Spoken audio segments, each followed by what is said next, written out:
E o Sherlock Holmes, ele tem o lendário detetive Sherlock Holmes, por se tratar de uma personagem intrigante, e tem muitas citações, muitas histórias, como eu já disse, ele é simplesmente extraordinário pelos seus atos, pela sua fala, pelas suas deixas, e são muitos seriados e filmes que surgiram ao longo da história. Mas ele também tem o seu famoso amigo, seu famoso companheiro de muitas lutas, que é o Dr. John Watson, né, que é tido como um médico amado, mas frequentemente retratado de forma errônea, como sendo uma pessoa tola e atrapalhada, né, que o Sherlock Holmes chega a dizer: "Oh, meu caro Watson", né, e tal coisa, e aí começa então a ter o diálogo entre os dois nas suas histórias fictícias. Então, nesse famoso diálogo entre o Sherlock Holmes e o Dr. Watson, ele chega para ele de uma maneira muito bem clara, ou bem colocada, quando começa então a trabalhar sobre as diferenças entre um e o outro. Então, quando o próprio Sherlock Holmes chega para Watson e começa a dizer: "Olha, nós estamos no escritório", né, transliterando mais ou menos a ideia da história, nós estamos no escritório e abaixo, para pegarmos a rua, existe uma escadaria. Tem uma escadaria. Então o Sherlock Holmes chega para o Dr. Watson e então faz a seguinte pergunta para ele, né?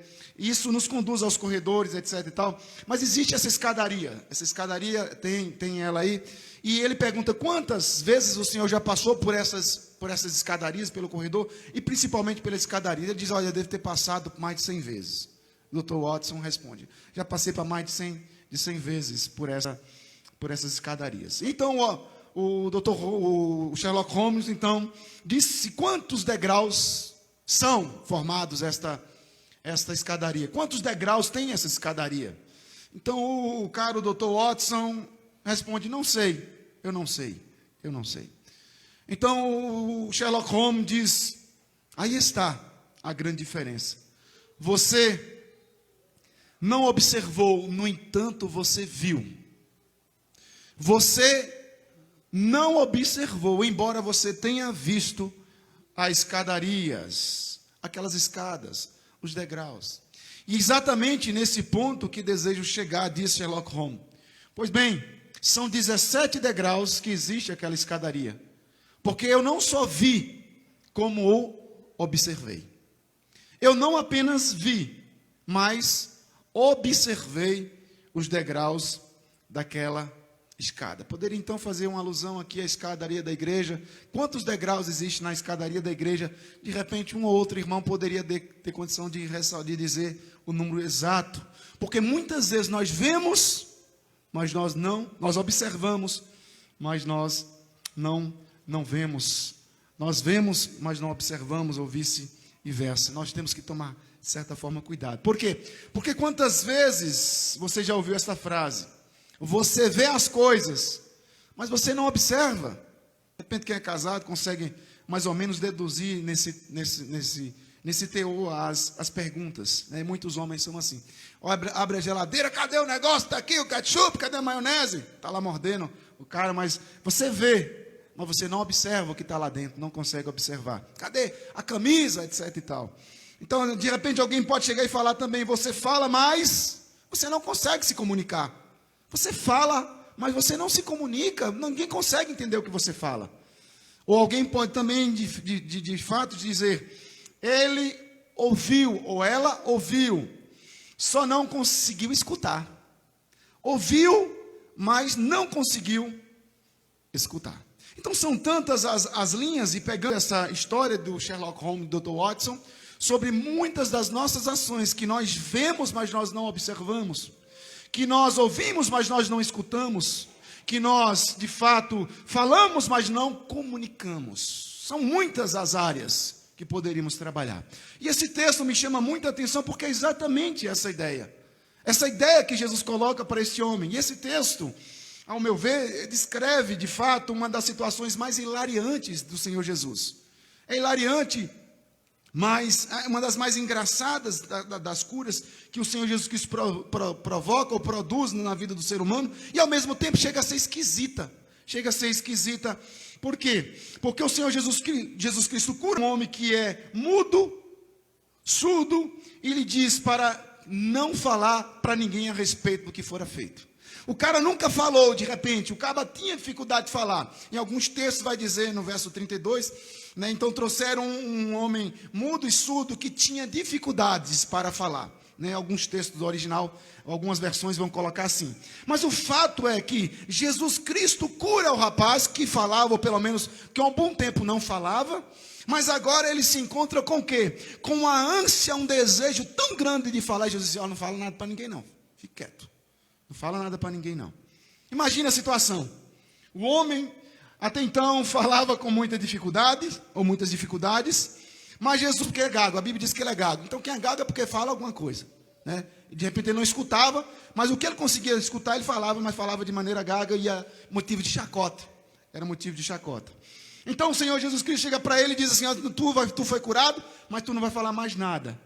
E ele começa então a falar fluentemente. Ele começa a falar de uma maneira muito bela. Ele começa a falar de uma maneira diferente dos demais. Provavelmente ele consegue agora colocar para fora todas as suas emoções. Contudo, Jesus lhe recomenda, não diga para ninguém. Mas como, Senhor? Agora que eu consigo falar, só vou poder chegar às pessoas e dizer-lhe, oi pessoal, beleza? Tudo bem? E parar por aí. Eles nunca me ouviram falar desembaraçadamente, Senhor. E agora que eu posso falar, eu vou ficar calado? Eu vou ficar quieto? Ter que ficar em silêncio? Não diga para nada a ninguém. E Jesus insiste, não fale nada a ninguém. Entretanto, foi inútil o pedido do Senhor Jesus, porque o texto diz que quanto mais, verso de número 36, mas lhe ordenou que a ninguém o dissesse. Contudo, porém, todavia, quanto mais recomendava, tanto mais eles divulgavam. Era uma coisa fantástica, uma efervescência sem precedente. Imagine, como não falar? Não diga para ninguém. Jesus insiste, mas inutilmente, pois eles estavam agora eufóricos. O homem saiu de perto do Senhor Jesus Cristo, tagarelíssimo, não tagarelando, mas tagarelíssimo, falando pelos cotovelos, contando a todos os que estavam perto e os que estavam longe. Ele provavelmente gritava o que lhe havia acontecido, de modo que as pessoas ficaram inteiramente deslumbradas, tomado por aquele sentimento de algo sobrenatural ter acontecido ali naquela região. Então, meus irmãos, tudo ele, e diz o verso de número 37, maravilhavam-se sobremaneira, dizendo, tudo ele tem feito esplendidamente bem. Ele faz as coisas esplendidamente bem. Comentário, então, a multidão. Mas o que eu quero chamar a atenção dos irmãos nessa noite, preste atenção, rapidinho, nosso tempo voa. Então, o contexto do texto, no capítulo 7, a abertura, verso 1, ora, reuniram-se Jesus e os fariseus sobre a grande questão da contaminação. O que é que contamina o homem? E Marcos faz questão de pegar toda essa história e colocar diante de uma situação que eles haviam tido uma discussão teológica, uma discussão doutrinária sobre quais questões ou quais alimentos contaminavam o homem. O que o homem alimenta que contamina o homem? Após toda essa discussão, Marcos faz questão de pegar duas histórias de dois gentios, a mulher cirofenícia e o homem mudo e gago, que estão agora totalmente distantes dos olhos da religião judaica, porque eles viam os gentios como sendo pessoas impuras. E uma vez que Jesus coloca essa ideia, Jesus trabalha que não existe impuros. Essa questão da religiosidade, de alimentos impuros, coisa do tipo, isso já extirpou, ou pelo menos já fora de uma maneira muito clara, quando Jesus coloca, nada que entra contamina o homem, sim o que sai. Porque o que entra vai para lugares escusos, e assim Jesus dá prosseguimento à sua fala. Então destacamos dois fatos importantes sobre esse capítulo 7 do livro de Marcos, porque aqui nós temos a compaixão do Senhor Jesus Cristo. Destacamos dois fatos importantes sobre a compaixão do Senhor Jesus Cristo.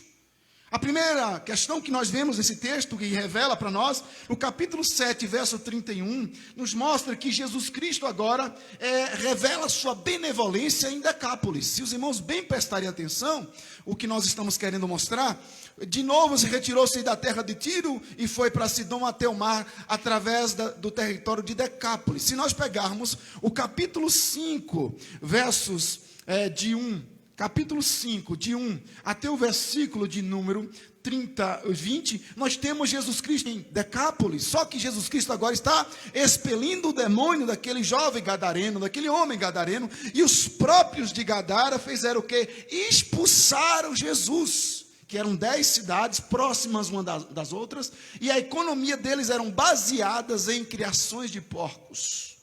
E aquele jovem ficou possesso, que era possesso, e Jesus Cristo expulsa aqueles 6.000 demônios daquele jovem, e ele volta ao estado de perfeição, fica totalmente curado. Só que a população faz o quê? Expulsa Jesus, e Jesus sai daquela região, expulso daquela região de Decápolis, depois que libertou o homem possesso de uma legião de demônios. Então o povo daquela região amava mais os porcos do que Jesus. O povo daquela região dava mais importância ao dinheiro do que à salvação que Jesus trazia. Mas o capítulo 7, Marcos traz novamente, verso 31, que Jesus Cristo, uma segunda característica que nos mostra esse texto, com a compaixão de Jesus, é que ele é benevolente. A segunda questão que nos mostra é que ele oferece uma segunda oportunidade. Ele dá uma segunda oportunidade. Jesus Cristo, a presença dele em Decápolis, é evidência de que existe graça e misericórdia. E ele insiste com o homem. Ele insiste, não é o homem que insiste com ele. Porque assim foi alguns casos que nós poderíamos citar aqui para que os irmãos ficassem mais ou menos contextualizados, como é o caso do profeta Jonas, o profeta Fujão, que Deus insiste com Jonas, vai para Nínive, vou para Tarsis, vai para Nínive, eu vou para Tarsis. Deus insiste para tratar o seu profeta. Então ele dá uma segunda chance para Jonas, e ele está dando uma segunda chance para Decápolis, oferecendo então a eles uma oportunidade de salvação. Deus então chama com amor, e ele enviou um missionário à região de Decápolis, aquele gadareno, aquele endemoniado, que falou sobre as grandezas de Cristo Jesus. E quando ele começa a passar nas fronteiriças de Decápolis, aquela multidão vem de uma maneira muito grande e começa então a clamar, verso 32, então lhes trouxeram surdo e gago e lhes suplicaram, impõe as mãos sobre ele, impõe as mãos sobre esse homem, Jesus. Jesus então está de volta, e gostaria apenas de lembrar que uma das últimas palavras que ele disse ao homem de Gadara, que havia, Marcos capítulo 5, verso 18 e a 19, que ele diz assim: ao entrar Jesus no barco, suplicavam que fora endemoniado que o deixasse estar com ele. Jesus, porém, não lhe permitiu, mas ordenou-lhe, vai para a tua casa, para os teus, e anuncia-lhe tudo o que o Senhor te fez, e como teve compaixão de ti. Como teve compaixão de ti. Então ele cumpre o seu papel. Porque o capítulo 7, verso 31, é a prova viva de que eles ouviram, eles creram, e agora eles estão desejosos de uma segunda ação de Cristo Jesus. Os de Gadara, ou os de Decápolis. Então o pedido de Jesus para deixá-lo de seguir, para voltar para os seus, ele cumpre. Foi de fato uma negativa que Jesus dá para ele, porque Jesus tinha uma missão para ele, pregar o evangelho no meio daqueles gentios. Então Jesus não permitiu, mas ordena, vai para os da tua casa, anuncia-lhe para os teus, para que eles sejam alcançados pela graça do nosso Deus. Então a Bíblia conta que começando dali mesmo, ele vai pregar o evangelho pelas 10 cidades que eram aproximadas umas das outras, por isso o nome de Decápolis, 10, polis, de cidade, Decápolis, 10 cidades do grego. Sendo assim, essas pessoas de Decápolis são impregnadas do espírito do episódio de Marcos capítulo 5. daquele homem de Gadara. A história repercutiu, a história saiu, a história andou.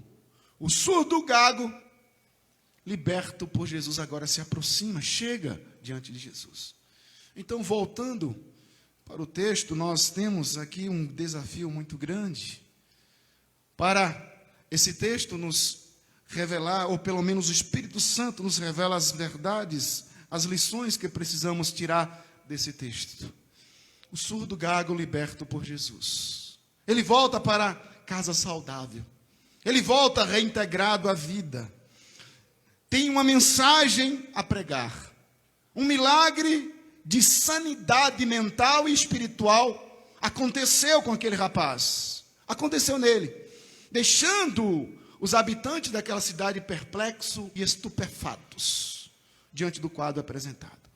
Jesus então volta ao mesmo local do qual fora expulso. Repito, Jesus volta ao mesmo local de onde fora expulso.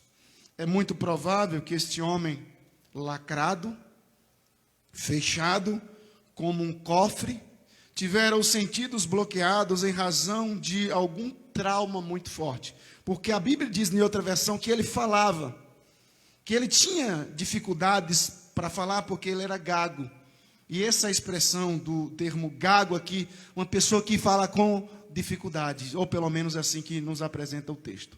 Aparentemente ele teve essas ações que produziram nele traumas muito fortes, pois não apresentava aparentemente nenhum obstáculo do ponto de vista físico. Não tinha. O texto não retrata. Mas há um pormenor descrito na narrativa do capítulo 7, do versículo 31, que nós lemos em diante, nos mostra então, nessa narrativa que nos deixa adivinhar como havia um mundo de complexo dentro dele. Olhando para o texto, percebe-se que esse homem tinha um mundo de complexo dentro dele. E quem não tem? Verso 33, diz assim: Jesus, tirando-o da multidão. Isso aqui é muito sério. Jesus, tirando-o da multidão. Por que Jesus tira esse homem da multidão?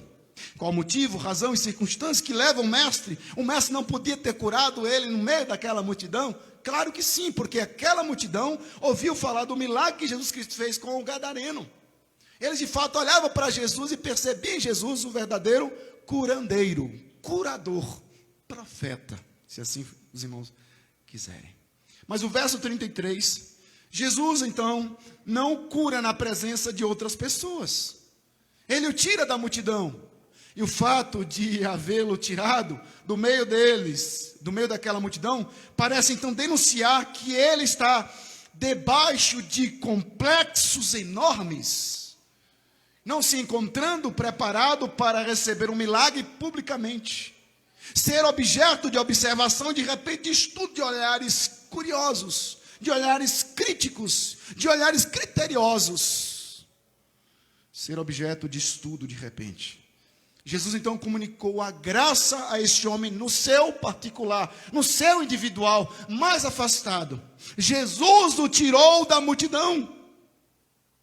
Este homem, ele é tomado por muitos complexos. Este homem há muito tempo estava preso, cativo. Este homem estava enclausurado, encastelado, lacrado, fechado como um cofre, bloqueado em todos os sentidos. Ele não saía nada, ou pelo menos o que saía era algo ou algum motivo para chacota. E aí eu poderia então discorrer aqui para os irmãos sobre como os gregos, os romanos e os próprios judeus olhavam para os mudos surdos da época. Era tratado como animais, principalmente para os gregos, que eram pessoas que tinham a oratória, que tinham a fala como sendo algo potentoso. Jesus o tirou da multidão. E eu quero olhar um pouco com carinho para isso. Porque quando Jesus olhou para Márcio, olhou para a vida de Márcio, ele disse: vou tirá-lo da multidão. Nos tirou da multidão. Fez com que nós fôssemos tirados para um lugar secreto, a sós com o Senhor Jesus Cristo. Demonstrando uma compaixão fora do comum. Jesus, o Deus encarnado, tira este homem do meio da multidão para que ele tenha uma experiência pessoal, íntima com o Senhor Jesus. No meio da multidão acontecem muitas coisas, como a mulher com fluxo de sangue.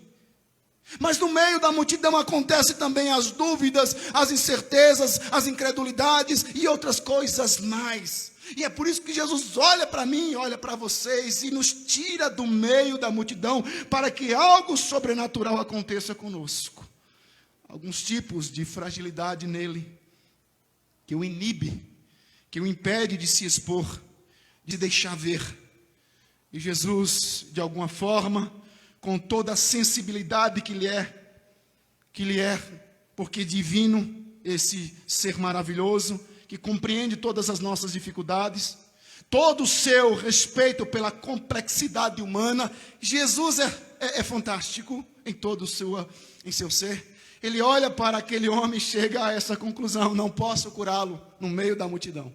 Eu tenho que tirá-lo. Eu preciso passar um tempo a sós com ele. Eu preciso analisá-lo, eu preciso observá-lo um pouco mais. Jesus agora, nesse exato momento, está comunicando a ele a graça. Está abrindo os olhos dele, os ouvidos dele por graça. Há algum tipo de fragilidade que o inibe. Retirando-o então dali, leva-o para um lugar mais afastado, mais solitário, onde lhe faria o milagre. Isso parece denunciar que, emocionalmente falando, esse homem tinha limitações profundas. O mal dele era o mal da introversão. Que ele tem o extrovertido e ele é introvertido. Ele era radicalmente introvertido. Ele não conseguia se expressar por algo de repente que aconteceu, porque ele pouco ouvia na sua infância, ele não conseguiu desenvolver a sua fala. E quando ele falava, ele fazia algum barulho. E nós sabemos, a psicologia vai dizer que existe uma fase para a criança ouvir e começar a falar. E sabemos que tem toda essa trajetória aí para nós seres humanos. Então provavelmente ele não com dificuldade de ouvir, e ele então começa agora a atrofiar a sua fala. Ele atrofia a sua fala. E ele é incapaz de comunicar, de abrir a boca para falar. Não havia porta de entrada, nem porta de saída na vida dele. Não havia o que vinha de fora, ele não ouvia o que vinha de fora, mas também esse homem não conseguia expor verbalmente coisa alguma que trazia dentro de si. Ele está lacrado. Esse homem está totalmente lacrado. Ele está fechado. Ele não recebe informação e ele não consegue dar informação ou informações. Se não fosse pelo fato de enxergar, poderíamos então dizer que esse homem se encontrava encerrado numa tumba, porque as vias de comunicação estavam completamente trancadas. Só Deus conhecia os motivos que o havia levado a fechar-se dessa maneira. E acredito que a maioria dos meus irmãos que aqui estão não são surdos e nem mudos. Graças a Deus. Se tiver alguém, a minoria, né? Mas, sendo assim capazes de expressar seus sentimentos e vontades. Correto?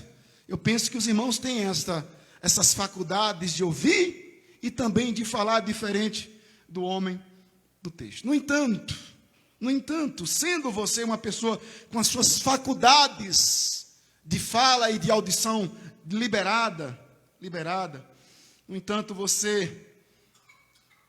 sabe que a sua mulher em casa, ou o marido em casa, ou vice-versa, reconhece que você é surdo, que você, de repente, pode ser mudo.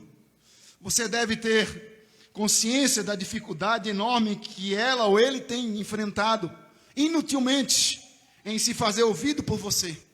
Como sabe, com muita dificuldade tem de arrancar-lhe algumas palavras. Mas eu repito, nós não somos mudos e nem surdos, porque estamos com tanta dificuldade de expressarmos? Por que os casais têm tanta dificuldade de se comunicar, de ter uma conversa sadia um com o outro, de ter uma discussão ou discutirmos a relação? Por que que nós, que fomos tirados do meio da multidão, por que que nós, que temos de fato as faculdades diferentes do homem do texto, nós temos a fala, nós temos a audição, e nós não conseguimos comunicar? A esposa, o esposo, querendo conversar, poucas palavras são retiradas do seu cônjuge. Eu acredito que em áreas e em sessões, em departamentos da vida de muitos, habita uma surdez, habita uma mudez absolutamente totalitária. Cada vez ouço mais irmãs desabafando: pastor, eu não consigo me fazer ouvir pelo meu marido, pastor. Eu não consigo. Pais que chegam a dizer, reclamando, queixando: eu falo, eu converso, eu grito. Chega um momento até de ter situação de castigar, de botar disciplina mais severa no filho, mas meus filhos não me dão ouvido, pastor. Nós estamos com as nossas faculdades, nós temos a nossa audição, nós temos a nossa fala, mas nós não estamos tendo condições de ter um bom andamento, uma boa relação dentro das nossas casas. Eu vi um pastor dizer certa feita, que há algum tempo uma jovem senhora conversava com ele sobre um drama que ela enfrentava com seu casamento. Quando eu perguntei, ele perguntou para ela: você já disse isso tudo que a senhora está me dizendo para o seu marido? Ela disse: sim, pastor, já. E ele ouviu? Ele ouviu tudo, pastor, só não conseguiu escutar. Ele ouviu tudo, só não conseguiu escutar. Ele é capaz de repetir para o Senhor tudo o que eu disse a ele. Ele repete tudo certinho, pastor. Só não consegue deixar penetrar nele, viajar por dentro dele as coisas que ele digo. Ele ouve, mas emocionalmente está surdo. Ele ouve com os ouvidos, contudo o coração e as emoções estão bloqueados. Ele não ouve nada, não psicologiza nada do que eu falei. Os sons que entram pelos seus ouvidos não transformam a sua alma, nem as suas emoções em resposta ao coração. E o casamento vai como? A família anda como? E nós precisamos exatamente nesta noite, do verso 34, Efatá, que seja capaz de abrir todas as portas, todas as ações lacradas sejam desbloqueadas em nome do Senhor Jesus Cristo, para o bom andamento da obra do Senhor. Uma vez que nós fomos retirados da multidão, uma vez que o Cristo habita em nós, uma vez que o Espírito Santo de Deus tem testificado ao nosso espírito que nós somos filhos de Deus. E por que tanta dificuldade nos relacionamentos de pais, filhos e mães, esposo e esposa? A maneira como continuamos vivendo e agindo revela o fato de que nunca de fato ouvimos. Escutamos, mas não ouvimos. Hoje é a prova viva disso. Vocês estão ouvindo, escutando, mas poucos vão ouvir para o dia de amanhã colocar em prática. E Paulo e João vai dizer sobre isso: não sejais meros ouvintes, mas operosos praticantes da palavra do Senhor. Geralmente a gente toma um susto quando encontramos gente lacrada. Pessoas que estão lacradas, seladas ainda, totalmente. Em razão disso, às vezes me assombro, ouvindo os filhos queixarem. Preste atenção nisso. Filhos queixarem.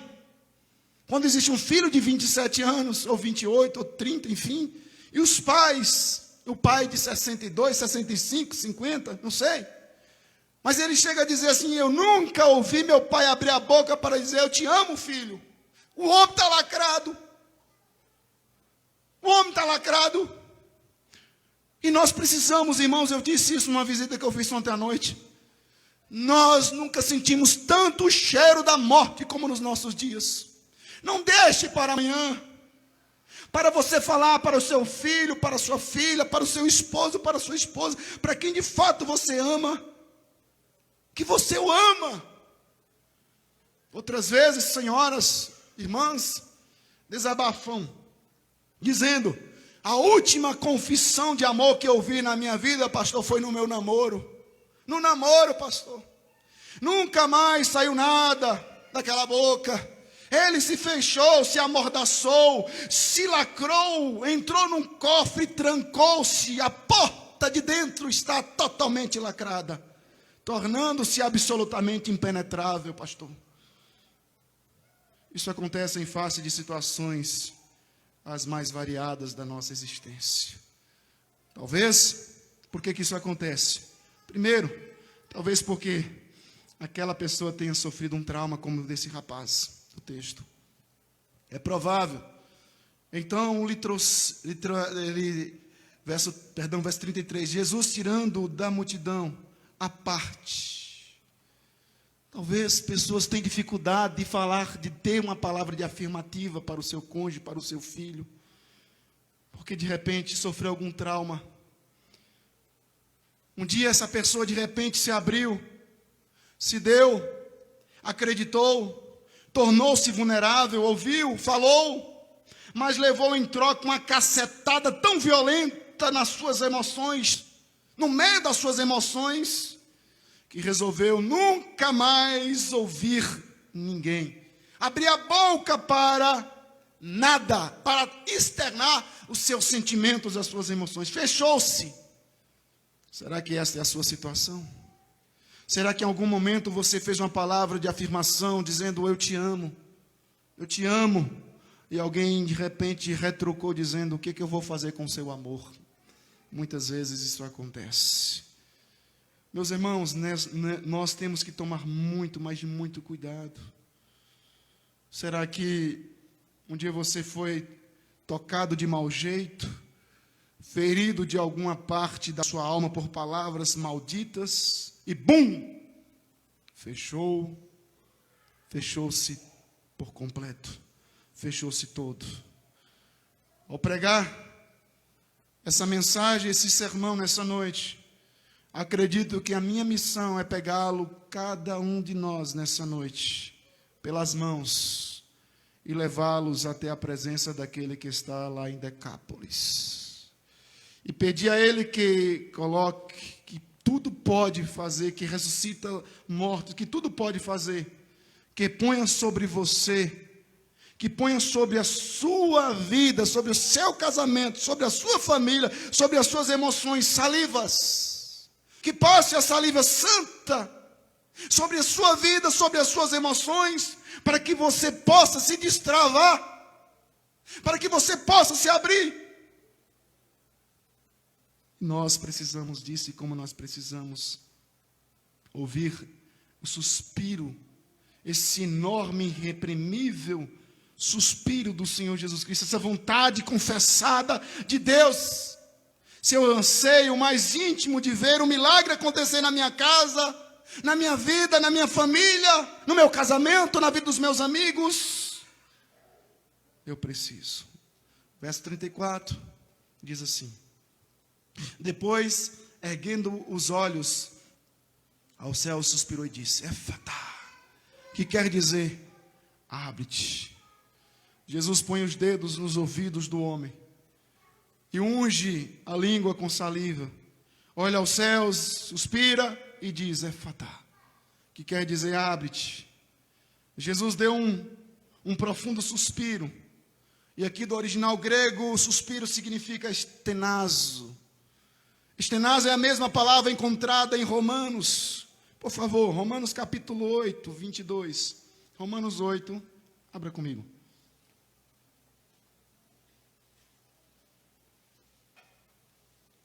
Romanos 8, 22, texto bastante conhecido, que diz assim: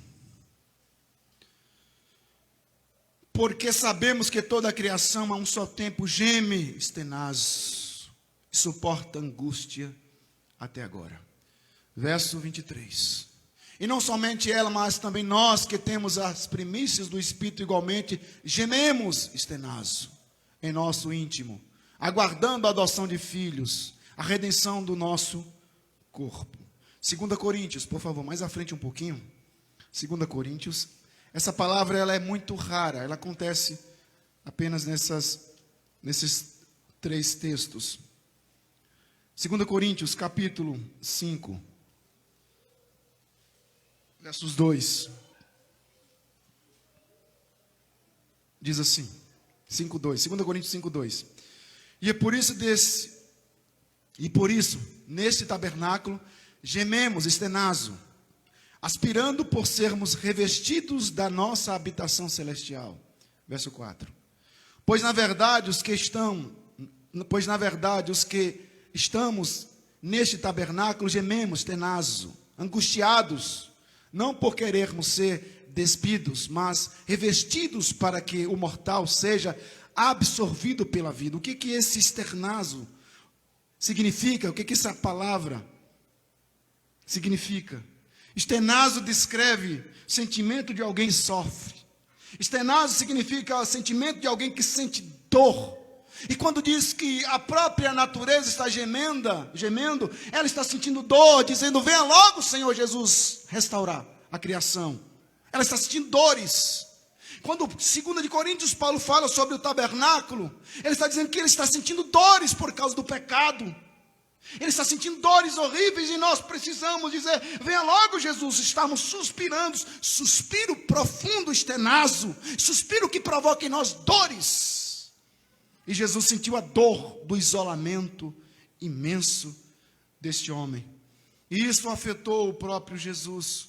E ele leva isso em oração à presença do Pai. E ele exclama, ele geme na presença do Pai. Jesus sentiu a dor de um clamor sem voz. Repito, Jesus sentiu a dor de um clamor sem voz. Era um clamor de coração, um clamor abafado, um clamor incapaz de ser expresso. Jesus não fica só lamentando. Ele agiu, ele restaurou e está restaurando ainda hoje vidas, casamentos, famílias, relacionamentos em todos os sentidos. A cura em si aconteceu pela palavra criadora de Jesus. Efatá, aramaico, abre-te. E aqui eu poderia abrir um leque e faltaria tempo para mostrar o que isso significa. A palavra criadora, a palavra que desimpede, a palavra que gera vida. Gênesis capítulo 1, mas eu não vou entrar porque o tempo não me permite. E disse Efatá, que quer dizer abre-te. Abre-te as portas. Estavam fechadas para este homem, mas Jesus abre. Com um comando do Criador encarnado, o homem foi imediatamente dado novo órgão auditivo e a sua língua foi milagrosamente solta para falar. Efatá. Jesus há de abrir as portas do céu para você e para mim. Um novo tempo, um novo projeto, uma nova esperança para nós. Efatá. Ele vai aplicar Efatá em seu casamento, no meu casamento, na minha família e na sua família. Efatá. Quantos maridos que não conseguem mais dizer à esposa: eu te amo, Efatá. E quantas esposas não conseguem dar uma palavra de afirmação para o marido? Efatá. É preciso abrir. É preciso que destrave esses sentimentos que estão enclausurados, encastelados, entrincheirados dentro de si. Efatá. Quantos casais que vivem debaixo do mesmo teto, dormem na mesma cama, sentam-se lado a lado para cultuar a Deus na mesma igreja, mas estão surdos um ao lado, um ao outro, surdos. Nenhuma palavra sai da boca para poder dizer: olha como você está linda, olha como você é um homem inteligente, olha como você é uma pessoa diferenciada, meu marido é o mais destacado entre os milhares, cantares. Por que não dar a palavra de afirmação? Por que não elogiar os filhos? Por que os filhos não elogiam os pais? Por que não tratar essa dinâmica? A vida é muito curta, estamos vivendo dias difíceis. Efatá. Depois que o Espírito Santo, a minha oração e o meu desejo é que o Espírito Santo de Deus o ajude e me ajude a ouvir esta mensagem, essa palavra dita por Jesus Cristo, que efatá aconteça em todas as instâncias do meu ser, em nome de Jesus. Você não foi feito para estar preso, para estar lacrado dentro de si. Nessa noite, em nome de Jesus, desbloqueie-se de tudo que está impedindo de você de viver um bom relacionamento, um bom casamento, uma boa família, efatá. Você tem que reaprender a ouvir, mas também reaprender a falar, efatá. Tem que se abrir, tem que sair da concha, sair dessa ostra, tem que se desencaramujar-se, efatá. Hoje, Deus quer que você ouça esta palavra eterna, efatá. Abre-se em nome de Jesus. Abra a boca, revele à sua mulher as suas angústias que guarda no coração.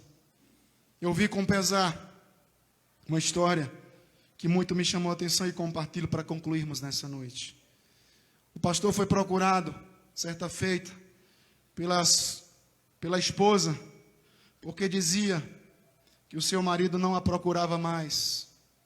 Durante aquele ano, um ano inteiro, ele a procurou não mais do que 2 vezes, para ter uma intimidade. E ela, desconfiada, disse: pastor, o meu marido não é homem não. O meu marido não é homem não, pastor. Porque é um homem que procura uma mulher durante 2 anos, em um ano, 2 vezes só, ou seja, no primeiro semestre, disse no segundo semestre. E aí o pastor olhou assim e falou: mas como é que vocês têm 2 filhas? Ele falou: pastor, esse foi o dia que eu estava lá. O senhor sabe, né, que mulher está no período fértil, e aconteceu, as meninas vieram, pastor. Os filhos estão aí. Mas de lá para cá o negócio tem desandado, pastor. E o pastor coçou a barba, coçou o bigode, e falou: meu Deus, e agora, o que fazer? Então chamou o cidadão para ter uma conversa. E queixou para ele, falou: meu irmão, tua esposa me questionou que você está com dificuldade. Ele: eu? Não, pastor, sou viril, sou um homem viril. Não, mas ela entrou nos pormenores e ele explicou. Aí ele baixou a cabeça, ele não era mais viril. Ele disse: pastor, de fato eu tenho um problema muito sério, pastor. Eu tenho um problema muito sério. Eu estou envolvido até o pescoço com pornografia na internet, pastor. Eu não consigo ter uma relação com a minha esposa, porque a pornografia tomou conta da minha vida, pastor. Eu estou sufocado e eu preciso que o Senhor me ajude.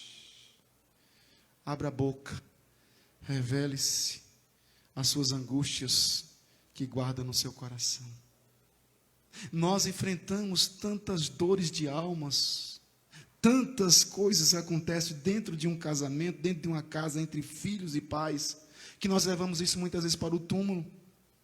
Mas como igreja do Senhor, eu gosto muito dessa frase, desse verso 32, então lhes trouxeram, verso 33, então tirando da multidão. Por que tirou da multidão? Para que ele continuasse a ser aquele mesmo homem, para que ele fosse um novo homem, uma nova criatura, para que houvesse efatá. Nós somos os homens e as mulheres do efatá, do abre-se, do diálogo, da comunicação. Esvazie-se do pote de fel guardado no beco escuro da sua alma, derramando fora de você em nome de Jesus. Deslacre-se desse sentimento ruim que tem causado tanta celeuma em sua casa, tanta balbúrdia, tanta dor no seu casamento, na sua família. Efatá. O que eu estou querendo dizer com isso? Estou lhe dizendo que Jesus vem Ele não somente vem, mas ele põe a mão sobre a cabeça, unge os lábios com saliva e suspira o suspiro de um desejo bondoso de querer que aquele homem mudasse. Pois ele não faz ninguém para ficar lacrado. Ele não criou o casamento para que houvesse um lacrado, se bem que essa palavra lacração está hoje em moda, né? Fulano lacrou, não nesse sentido, mas no sentido de encontrar uma mercadoria lacrada no supermercado, ou seja, ninguém toca, ninguém tocou. E é nesse sentido que Jesus Cristo tem que chegar nesse pote que é você e abrir. E ele abriu. Ele abre para que todos nós possamos experimentar o que está lá dentro do pote da amizade, do bom conselho, do bom relacionamento. Em nome de Jesus. Jesus faz o homem para estar livre, desbloqueado. Por isso é fatá, abre-te. É quebrar todas as amarras, quebrar todos os grilhões. Hoje eu te convido, meu irmão. Eu te convido, minha irmã, a entregar a Deus todas as áreas da sua vida, a sua eficiência, mas também a sua deficiência, os seus planejamentos, mas também todas as suas preocupações, posto que Jesus conhece você muito bem. Ele sabe como curar e transformar vidas. Entregue-se por completo nas mãos do Senhor e Ele restaurará a sua vida, seu casamento, o seu relacionamento, porque na casa do crente em Cristo Jesus tem que ter efatá. Efatá, toda a compreensão e entendimento da palavra de Deus seja aberto na sua vida, para que você de fato venha, como diz os pentecostais, né? Tome posse dessa grande vitória que Cristo Jesus lhe concedeu. E muitas vezes nós ficamos trancados, e a coisa mais triste é quando você olha para um pote de mel, que está um litro que está lá, ele está açucarando, ele está passando do ponto, ele está entrando num processo de ficar açucarado, porque alguém de repente não teve condição de tirar aquela rolha daquele litro para se deliciar-se naquele mel. E os dias são maus, os dias são terrivelmente maus, e é necessário que haja efatá urgente em nossas vidas. Quantas vezes você já ouviu essa frase? Voltando para o texto de Sherlock Holmes, você vê, mas você não observa. Viu a mulher, e claro, me cobra, claro que eu tenho que me consertar, não sou perfeito, mas é ver a mulher arrumada e diz assim: você está linda. Veja e observa como ela está linda, mas é recíproca verdadeira, que a mulher também elogia o cabra. Você fala, mas não consegue se comunicar. Ele ouve, só não escuta o que eu digo. Que efatá seja diferenciado, que sejamos como, de repente, como texto, como Holmes. Veja, mas observe o que Cristo está fazendo na sua vida. Que o Senhor Jesus aplique efatá na sua vida, na sua mente, em seus olhos, mas sobretudo no seu ouvido. Jesus te chama. Hoje, se você ainda há muito tempo você não falou para o seu marido, para a sua esposa, para o seu filho que você a ama, ou os ama, fala isso. Comece a exercitar isso. Como eu tinha dificuldade de falar isso para o meu pai, como é uma dificuldade muito grande. Até que então no ano 2000, indo para o seminário, meu pai chorava. Eu abracei meu pai e dei um beijo. E olha que beijo é um negócio mais difícil ainda. E eu dei um beijo no meu pai. De lá para cá, ouvindo a brevidade da vida, eu dou um beijo. E eu digo para o meu pai e para a minha mãe constantemente: o Senhor sabe que eu te amo, né, pai? O Senhor sabe que eu te amo, né, mãe? Porque nós fomos criados, de repente, numa geração muito juncada, truncada, difícil. E olha que eu estou dizendo isso, pai e filho. E não podemos deixar de ter isso entre marido e mulher. Efatá, Diga para os seus filhos que você o ama. Diga para a sua esposa que você o ama, mas não apenas verbalizado, mas também através de obras. Eu amo e construo algo para ele, para eles ou para ela. Efatá, urgente no seu casamento. Efatá, urgente na sua casa, na sua família. Em nome de Jesus. Oremos. Senhor nosso Deus e nosso Pai, graças te dou, a Deus, porque tua palavra, ela fala. Há mais de 2000 anos atrás, escrita, mas continua atualizada. Não precisa ser atualizada. Ela por si se atualiza.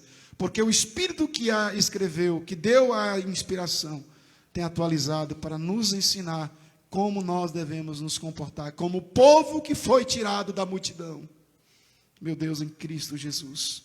Abençoe os meus irmãos e irmãs, seus relacionamentos, relacionamentos marido e mulher, relacionamento pais e filhos, relacionamentos de irmãos de igreja, Senhor Deus, que nós tenhamos efatá, que tenhamos sentimento recíproco, amoroso de um para com o outro, que sejamos zelosos de um para com o outro, ó Deus, que possamos sentir a dor um do outro, ó Pai. Abençoe a vida desta igreja, abençoe, meu Pai, o conselho desta igreja, abençoe os diáconos, as sociedades internas, abençoe cada pessoa que está nos visitando nessa noite. Ó, meu Rei, tem misericórdia. Abençoe as nossas vidas, ó Deus, neste mundo de tanto ódio, de tanto amargura, de tanto fechar-se, ó Deus, que sejamos o povo do Efatá, o povo que se libertou, o povo que se abre, o povo para dizer tão somente, ó Deus amado, aquilo que a tua palavra tem para nós, registrado em nós, que possamos falar da grandeza de Cristo Jesus. Abençoe os meus irmãos e a minha vida. Abençoe a minha família e a família dos irmãos. Abençoe o meu casamento e o casamento dos irmãos, em nome de Jesus, meu Pai. Recebeis a bênção, queridos. Que a graça do Senhor Jesus, o amor de Deus o Pai e as santas e eternas consolações do Santo Espírito repouse sobre vós, povo amado, povo santo, povo predestinado aí para os céus, agora e sempre. Amém.